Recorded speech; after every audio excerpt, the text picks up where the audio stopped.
예, 오늘은 교회적으로 너무나 기쁜 날입니다. 기쁘십니까? 왜냐하면 두 분 집사님들께서 그리스도와 교회를 위해 죽을 각오를 하시는 날이기 때문입니다. 너무 기쁩니다. 이런 기쁜 날을 맞이해서 어떤 말씀을 스물할까 참 많이 망설였습니다. 그래서 택한 본문이 오늘 이 본문의 말씀입니다. 두 분이시니까 다음 주에도 집사님들을 위해서 11절부터 말씀 이어가도록 하겠습니다. 이 말씀을 통해서 두 분 집사님뿐만 아니라 다른 모든 집사님들과 그리고 우리 교회 모든 성도님들에게 유익한 도전의 시간이 되었으면 좋겠습니다. 오늘 안수를 받는 집사님들과 교회 모든 성도님들은 이 사실을 꼭 기억했으면 좋겠어요. 진리의 교훈을 따르지 않으면 경건을 이익의 수단으로 생각하게 된다는 사실.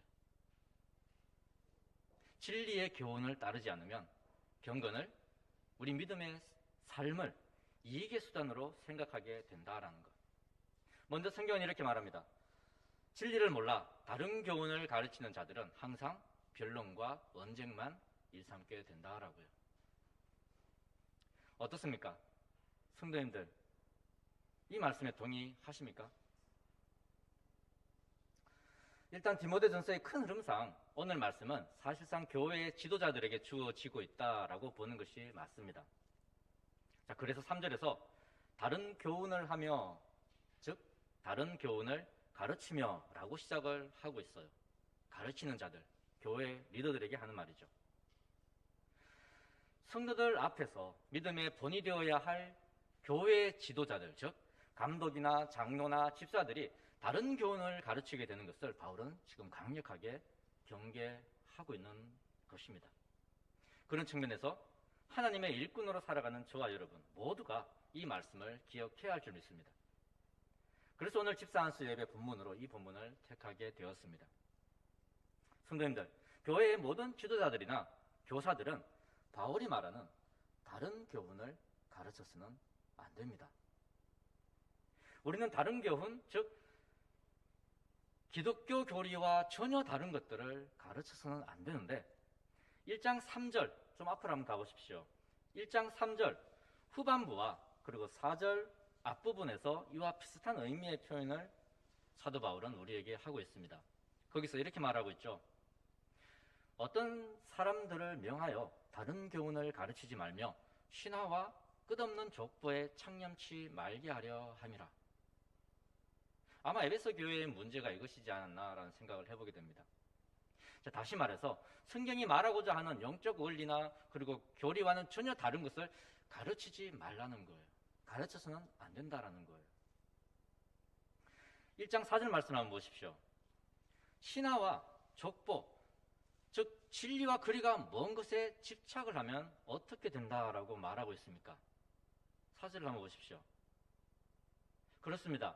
믿음 안에 있는 하나님의 경륜을 이룸보다 하나님의 경륜을 이룸보다 하나님의 뜻을 이루어가는 것보다 도리어 변론을 내게 된다라고 그렇게 성경은 말하고 있습니다. 다투고 싸운다는 거죠.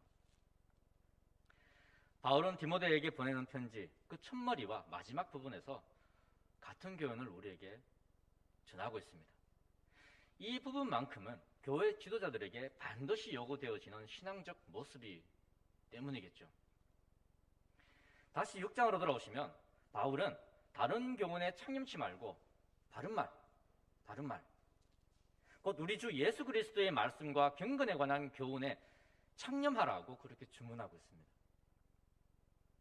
이것은 예수 그리스도의 가르침과 그 가르침에 행하는 삶에 관하여 지키고 가르치라는 그런 의미죠.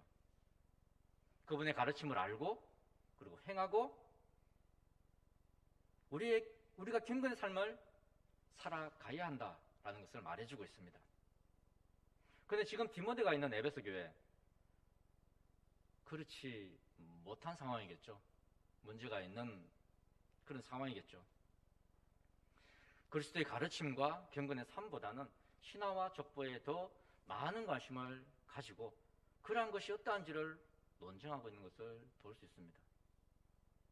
다시 말하면 목사나 장로나 집사들이 교회 안에서 마땅히 가르쳐야 할 것을 다 놓쳐버리고 아마도 세상적인 철학이나 다른 신들의 이야기 혹은 성경의 어떤 인물 연구에 푹 빠져서 그렇게 믿음 생활을 하고 있는 건 아닐까 싶습니다. 성도님들, 혹시 저와 여러분은 이러한 삶을 살아가고 있지는 않습니까? 성경이 말하고자 하는 가장 중요한 진리, 즉 예수 그리스도와 그분의 가르침, 그리고 그 가르침을 실천하고자 하는 삶에 대해서 우리가 어떻게 하면 하나님의 의를 쫓아가고 그리스도 예수를 닮아갈 수 있을까? 그러한 것을 놓고 변론하거나 간증하는 삶이 아니라 중요하지 않은 것으로 목소리를 높이고 다투고 있지 않은지 한번 돌아봐야 할 것 같습니다. 저나 집사님들이 성경의 가르침이나 그리고 믿음으로 사는 것을 논쟁하지 않고 논하지 않고 세상적인 것에 집착하게 되면 결국은 우리 역시 변론하고 또 언쟁만 하게 될 것입니다. 왜요? 하나님과 그리스도께 영광 돌리기보다 내 생각이 옳다고 내 판단이 옳다고 주장하게 될 테니까요. 한번 생각해 보십시오. 우리가 서로 싸울 때 무엇 때문에 싸우게 됩니까? 무엇 때문에 싸우게 됩니까? 예수님의 가르치심과 그것을 어떻게 실천하며 살 것인지에 대해 서로 변론하고 언쟁할 때 싸우게 됩니까? 아니지 않습니까? 소풍 가서 목살 구워 먹을 건지 아니면 뒷고기 구워 먹을 건지 그것 때문에 우리가 변론하고 싸우면 되겠습니까? 아니지 않습니까? 이번 소풍에 고기 너무 맛있었습니다. 그게 문제라는 게 아니고 그런 일이 생길 수도 있다는 거죠. 아무튼 교회 안에서의 논쟁의 대부분은 그리스도의 가르침과 경건의 삶에 대한 것 때문이 결코 아닙니다. 그걸 가지고 언쟁하고 변론하게 되면 교회는 더 성장하고 부흥하고 성숙해져 갈 수밖에 없잖아요. 그런 의미에서 우리가 조금만 더 바른 말에 귀를 기울인다면 이런 다툼과 논쟁은 얼마든지 교회 안에서 줄여나갈 수가 있게 된다는 거죠. 성도님들, 3절을 보시면 창념하다라는 동사가 보이실 거예요. 창념하다. 여기서 창념하지 아니하면이라는 표현은 첫 번째 의미로 접근하지 않으면 이라는 뜻으로 볼 수 있습니다. 이는 그리스도의 가르침과 그런 삶의 의미가 무엇인지를 알려고 하지 않는 그런 상황을 말하고 있는 거죠. 다시 말해서 진리에 대해 알려고 하지 않으면 이라는 뜻입니다. 두 번째 의미는 그 가르침대로 행하지 않으면의 의미로 볼 수 있어요. 행하지 않으면. 세 번째는 그 가르침을 지키지 않으면, 즉 진리를 가르치지 않으면의 의미로 해석할 수가 있습니다.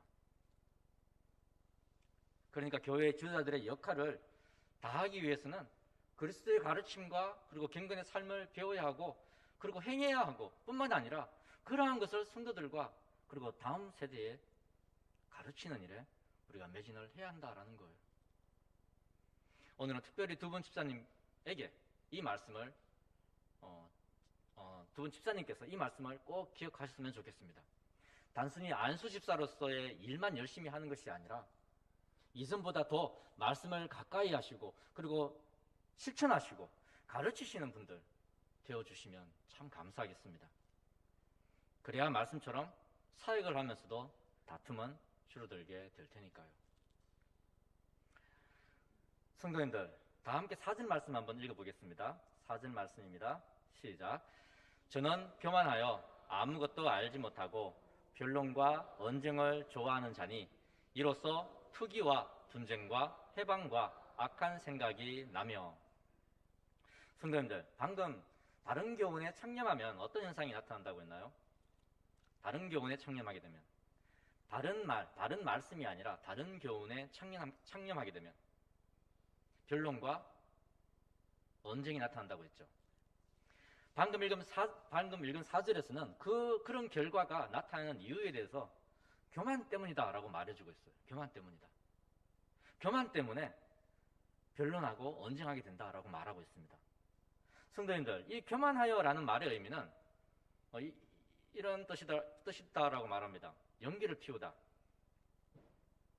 흐리게 하다, 그러니까 교만하여 아무것도 알지 못하고 라는 말의 의미는 다른 교훈에 가려워져서 진리를 제대로 못 본다는 거예요. 다른 것을 제대로 못 보게 된다는 거예요. 진짜 중요한 그리스도의 가르침과 경건의 삶에 대해 알지 못해서 부정적인 우리의 삶의 모습, 경건의 모습들이 나타나게 된다라고 말합니다. 교만하여와 알지 못하고는 수동태로 쓰였어요. 이러한 일들은 결국 자신도 알지 못하는 사이에 다 벌어지고 맙니다. 어느 순간 정신 차리고 보니까 내 삶 가운데 이러한 논쟁과 언쟁과 이러한 부정적인 모든 모습들이 나를 이미 집어삼키고 말았다는 거예요. 즉 자신의 삶이 자신도 느끼지 못하는 사이에 변론과 언쟁으로 물들어 버리고 말게 된다는 겁니다. 성도님들, 우리가 말씀을 가까이 하지 않고 경건의 삶을 포기해버리면 교만은 우리로 변론과 언쟁을 좋아하는 자들로 살게 할 것입니다. 단순히 좋아하는 정도가 아니라 성경은 이렇게 말합니다. 병적으로 좋아하게 될 거라고. 병적으로. 보십시오. 좋아하다라는 말 있죠. 좋아하다라는 말. 원어적인 의미는 병적으로 된다라는 말이에요. 병에 걸린 것처럼 그렇게 살아가게 된다라는 거예요. 3절에서 바른말이라고 말했었죠. 바른말.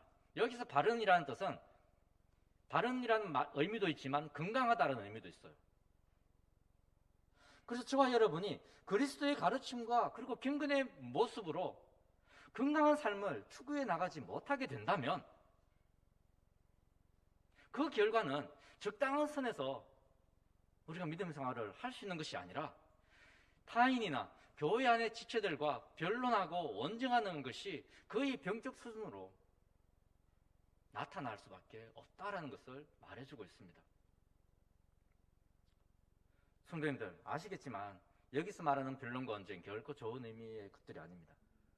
다른 진리를 갈망하면서 언쟁을 벌이고 변론하는 것, 그런 긍정적인 의미가 아니라 이런 변론과 언쟁은 또 다른 부정적인 삶의 결과물들을 생산해 내고 만다는 거예요.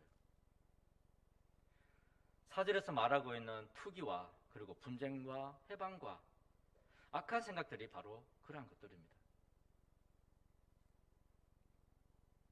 우리의 삶의 모습에 이러한 유의 부정적인 태도는 없는지 한번 돌아보시기 바랍니다. 누군가와 변론하고 언쟁하면서 여러분들 패배했을 때 어떤 느낌 받습니까? 시기와 질투의 감정에 지배당하지 않습니까? 만약 그렇다면 우리에게 투기가 있습니다. 투기. 혹 패배를 인정하지 않으려고 더 불화를 조장하는 마음이 우리 마음속에는 없습니까? 그렇다면, 만약 있다면 우리는 분쟁에 병들어 있다는 거예요. 패배는 어떻습니까? 패배 앞에서 상대에 대한 경멸적인 언사와 중상 모략을 일삼고 있지는 않습니까? 그리고 혹시 논쟁의 상대가 행하는 일거수일투족에 대해 비열한 의심을 품고 있다면 우리의 생각은 악하다는 거예요. 사실 최근 들어 인터넷 뉴스에 댓글을 제가 개인적으로 좀 많이 달았던 것 같습니다. 기사가 마음에 들기보다는 그렇지 않았기 때문에 다른 댓글들이죠. 그래서 이 설교를 준비하면서 야, 이래서는 안 되겠다. 이제부터는 아무리 감정이 상하는 기사를 할지라도 부정적인 모습 조금이라도 줄여보자 라고 생각하고 지우기 시작했습니다. 한 50개 지우니까 오른팔이 저리기 시작하더라고요. 그리고 멈췄습니다. 지우는 작업이 너무 힘들더라고요. 성도님들, 오늘 하루만이라도 우리의 모습에 투기, 그리고 분쟁, 해방, 그리고 악한 생각에 한번 제동을 걸어보시기 바랍니다. 그리고 변론과 언쟁의 삶에 병들면 그런 삶을 지우기가 결코 쉽지 않다는 사실을 기억하시고 저와 여러분은 처음부터 바른말, 즉 그리스도의 가르침과 경건의 삶에 더 청렴하며 살아갈 수 있기를 원합니다. 처음부터 지워버릴 것이 없는 건강한 삶을 살려고 노력할 수 있는 저와 여러분들 되기를 바랍니다. 계속해서 5절 말씀 보시겠습니다. 5절 말씀은 우리에게 말합니다. 누구든지 다른 교훈을 가르치고 교만해지면 신앙인의 최종적 목표인 경건의 삶마저도 사사로운 경제적 이익을 위한 도구로 여기게 된다라고 말합니다. 보십시오. 바울은 마음이 썩고 진리를 잃어버린 결과를 이렇게 말하고 있습니다. 제가 5절 말씀 한번 읽어보겠습니다. 마음이 부패해지고 진리를 잃어버려 경건을 이익의 재료로 생각하는 자들의 다툼이 일어나느니라. 마음이 부패해지고 진리를 잃어버린다는 것이 어떤 의미인지 이미 여러분들은 잘 이해하고 계실 거예요. 문제는 이제 이러한 현상들로 인해 교회 안에서 금전적인 이익을 도모하는 일들이 시작된다는 거죠. 그런 일들로 인해 또 다른 다툼들이 일어나게 됩니다. 어느 공동체든지 교회도 마찬가지고요. 5절에서 사용된 이익이라는 말의 원어적인 뜻은 분명하게 말합니다. 경제적 이득이라고 말합니다. 경제적 이득. 더 큰 문제는 경건을 가장한 삶으로 자신들의 금전적 이득을 챙기려 한다는 거예요. 그러면 이러한 생각을 하실 분들도 계실 거예요. 우리 교회처럼 작은 규모의 교회에 적용될 말씀은 아니겠네? 왜요? 우리 교회는 돈이 많지 않잖아요. 돈이 많은 교회가 아니니까 우리 교회에서는 목사나 집사들이나 아니면 영향력 있는 성도님들이 금전적 이익을 탐할 수 있는 상황은 아닐 거야라고 안도하실 수 있습니다. 사실 우리 친교회적으로도 재정적으로 항상 부족하다 보니까 친교회 회장, 그 명예스러운 친교회 회장 자리 아무도 안 하려고 그래요. 왜요? 회장 되면 돈을 써야 되거든요. 다른 교단과 달리 회장이 되면 자기 돈을 사용해야 하는 형편이니까 그렇습니다. 자, 돈만 놓고 봤을 때는 이러한 일들은 부자교회 그리고 부자교단의 일이라고 생각할 수 있지만 작고 가난한 교회도 귀담아 들어야 할 하나님의 말씀인 것을 우리는 놓쳐서는 안 됩니다. 사람이 돈에 매여 살게 된다는 것은 항상 돈을 끌어모으려는 행동만으로 나타나진 않습니다. 생각해 보십시오. 우리는 금전적인 필요가 생겼을 경우에 돈을 어떻게 하면 많이 벌 수 있을까 우선적으로 생각은 하지만 어떻게 하면 돈을 아낄 수 있을까라는 생각도 함께 하게 됩니다. 즉 기존의 것을 철저히 지키려고 하는 모습이 우리 마음속에 생기게 된다는 거죠. 우리 교회 사이즈에 다른 교훈을 가르치는 리더들이 교만하다면 자, 돈을 벌지는 못해도 최소한 자신의 기득권을 놓지 않으려고 하거나 어떤 불이익을 당하지 않기 위해서 끝까지 자기 생각만 고집하게 될 수도 있다는 거예요. 이건 역시 경건을 이득의 재료로 사용하는 그러한 모습이 될 수 있다는 것입니다. 그래서 앞서 본 것처럼 투기와 분쟁과 회방 그리고 악한 생각이 작은 교회에서도 얼마든지 나타날 수 있다는 것입니다.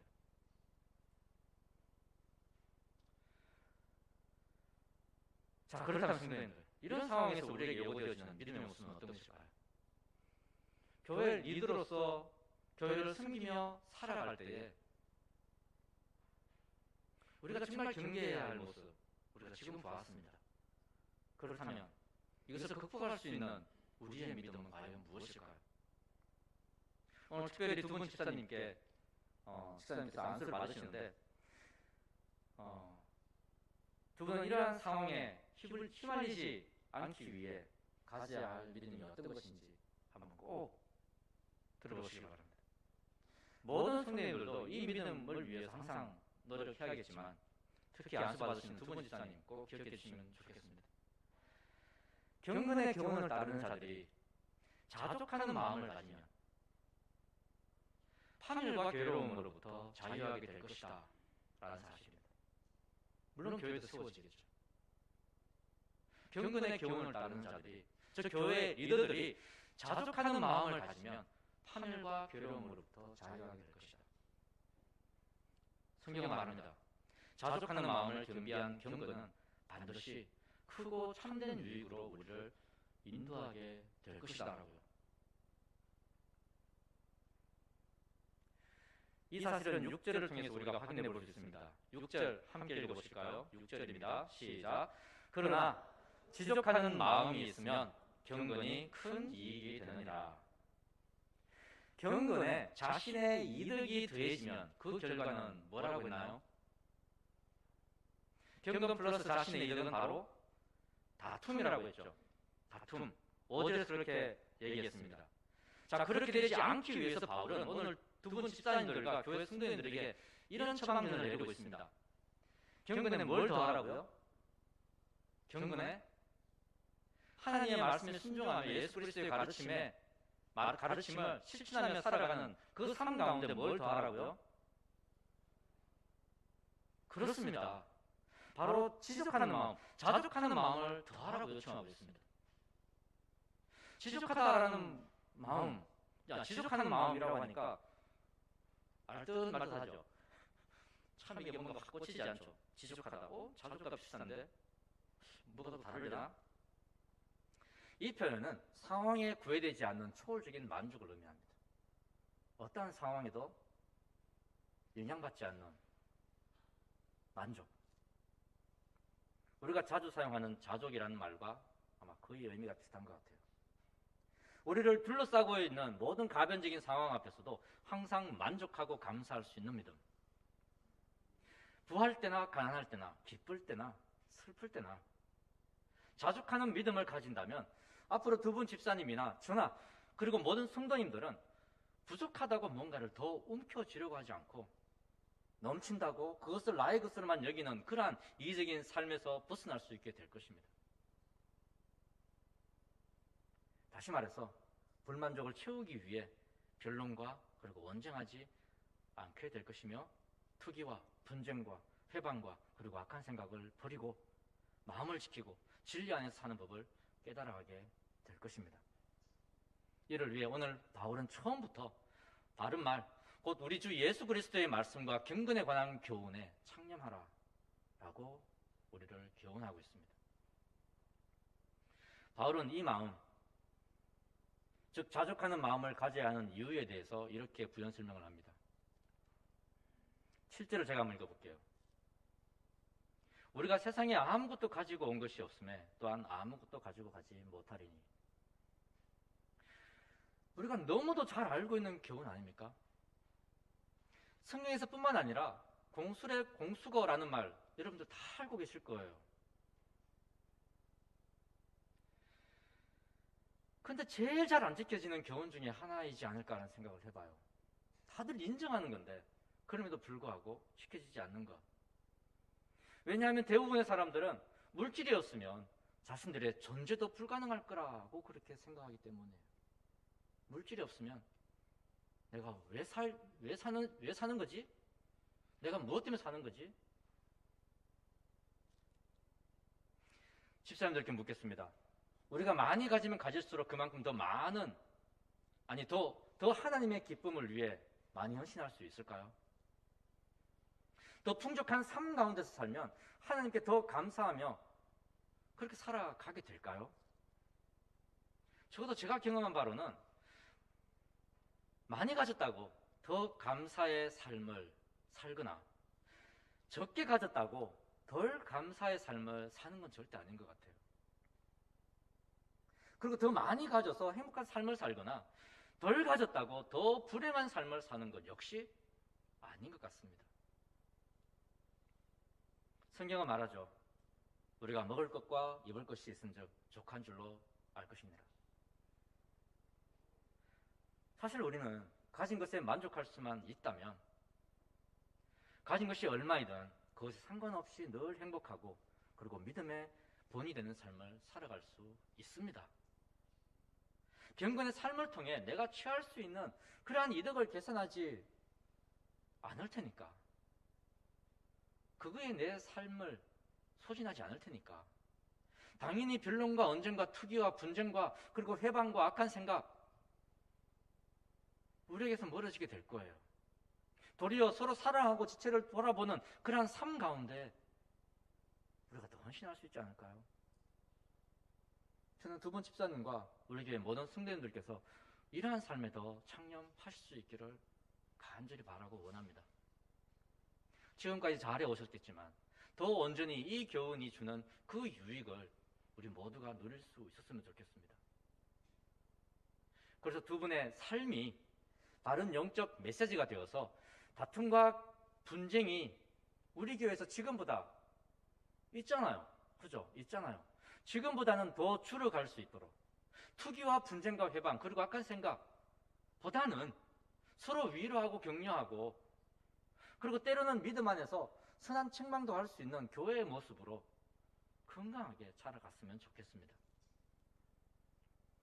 오늘 안수를 받으시는 두 분 집사님께서 이런 일에 앞장서 주셨으면 좋겠습니다. 바른 교훈을 가르치는 삶과 그리고 경건의 삶을 사는 그러한 삶을 통해서 말입니다.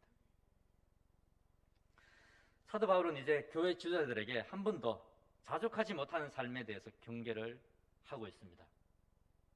9절과 10절을 보시면 자족하지 못하고 부하려 하거나 돈을 사랑하는 자는 반드시 파멸과 괴로움을 당하게 될 것이다 라고 경고하고 있습니다. 믿기지 않으신다라는 눈빛들이신데 말씀을 한번 보십시오. 분명히 그렇게 말하고 있습니다. 자, 성령님께서 9절을 읽으시고 제가 10절을 한번 읽어보겠습니다. 9절 시작. 부하려 하는 자들은 시험과 올무와 여러 가지 어리석고 해로운 정욕에 떨어지나니 곧 사람으로 침륜과 멸망에 빠지게 하는 것이라. 돈을 사랑함이 일만 악의 뿌리가 되나니 이것을 사모하는 자들이 미혹을 받아 믿음에서 떠나 많은 근심으로써 자기를 찔렀도다. 성도님들, 부한 것이 악한 건가요? 부한 건 악한 걸까요? 정말 돈이 일만 악의 뿌리일까요? 성경은 절대 부를 나쁜 것으로 그리고 악한 것으로 단정하지 않습니다. 그리고 반대로 가난을 찬양하지도 않습니다. 부자를 불경하다거나 가난한 자를 믿음 없는 자라고 말하고 있지 않습니다. 단 부자가 더 부자가 되려고 욕심을 내며 살아가는 것, 부자가 돈을 사랑해서 돈을 하나님과 사람보다 더 우선시한다면 그것은 나쁜 것입니다. 물론 가난한 자가 필요 이상의 부를 위해 살아가는 것도, 가난한 자가 돈에 집착하며 살아가는 그 삶도 똑같이 우리는 경계하며 살아가야 할 대상들입니다. 9절을 보시면 부하려고 하는 자들은 시험과 올무와 여러 가지 어리석고 해로운 정욕에 떨어진다라고 기록하고 있죠. 하려 하는 이라는 이 말 속에는 끊고 싶어도 끊을 수 없다는 의미가 내재되어 있어요. 끊고 싶어도 끊을 수가 없다. 부하려는 욕심의 삶이 오히려 삶의 독이 되는 것을 알면서도 이제는 그러한 욕심을 멈출 수 없게 되어버린 상황을 말해주고 있습니다. 그래서 그런 절제할 수 없는 욕심으로 인해서 자신을 둘러싼 그러한 모든 상황들을 정확히 분별하지 못하게 되니까 시험에 드는 일들이 생기고, 그리고 올무에 쉽게 걸려들고 그러한 일들을 당하게 된다는 거예요. 때로는 부에 대한 욕심으로 의무와 책임마저도 내팽개치기 때문에 쉽게 어리석고 해로운 정욕에 빠지게 되는 것입니다. 이뿐입니까? 돈이 아무리 좋아도 돈과 사랑에 빠지면 자기 인생 망칠 수도 있음을 우리는 반드시 기억해야 합니다. 인간이라면 특별히 만약 우리가 하나님의 백성이라면, 아니 지금 이 말씀을 듣는 분들이 하나님의 백성들이라면 딱 두 가지만큼은 기억해야 합니다. 우리가 사랑해야 할 대상 두 가지, 하나님과 사람입니다. 하나님과 사람. 물질은 우리가 사랑해야 할 대상이 결코 될 수 없습니다. 잘 아시잖아요. 여러분들 짝사랑 기억 있으십니까? 짝사랑. 우리의 삶에 어떤 변화도 일으킬 수 없잖아요. 우리의 삶에 그러한 변화 일으키지 못했잖아요. 짝사랑은. 돈은 인격이 아니기 때문에 우리와 사랑을 나눌 수 없고, 일방적으로 사랑해봤자 남는 것 아무것도 없습니다. 사랑까지는 하지 말라는 거예요. 사랑까지는. 그럼에도 돈을 사랑하면 그 속에서 1만 가지의 악의 모습이 나타나기 시작하고 결국은 하나님과도 관계를 끊게 된다는 거죠. 그 결과는 침륜과 멸망, 그리고 많은 근심으로 자신의 삶을 스스로 망가뜨리고 찌르는 것으로 나타나게 될 것입니다. 사랑하는 성도님들, 그리고 두 분 집사님, 우리에게는 교회를 세우는 여러 가지 방법들이 주어져요. 다양한 방법들이 있습니다. 교회를 세우는 방법에는. 그중에 오늘 바울은 교회 지도자들에게 다른 말, 곧 우리 주 예수 그리스도의 말씀과 경건에 관한 교훈에 창림하라고 말하고 있습니다. 그리고 그 경건에 자족하는 마음을 더해서 다툼과 분쟁을 피하고 큰 이익을 얻으라고 말하고 있습니다. 아마 다음 주 11장 이후로 이 큰 이익에 대해서 좀 얘기가 나오지 않을까 싶습니다. 우리가 세상 사람들의 삶의 원리를 쫓아서 부하려 하고 그리고 돈을 사랑하다 보면 결국 우리의 삶을 다 망치고 말 것입니다. 이 교훈을 잘 기억하시고 그리고 실천하시고 교회를 믿음 위에 세워갈 수 있는 저와 여러분의 믿음 되기를 소망합니다. 공동체 안에서 내가 다른 교훈을 따르며 살게 되면 교회 안에서 다툼과 분쟁이 일어난다는 사실 기억하십시오. 그리고 거짓 경건과 헌신으로 나의 금전적 욕심을 쫓아 사는 리더나 성도가 아니라 그리스도 예수의 가르침에 순종하는 경건에 항상 자족하는 마음으로 교회를 세우고 더 큰 영적 이익을 누리는 저와 우리 교회 성도님들 되시기를 주의 이름으로 축원합니다.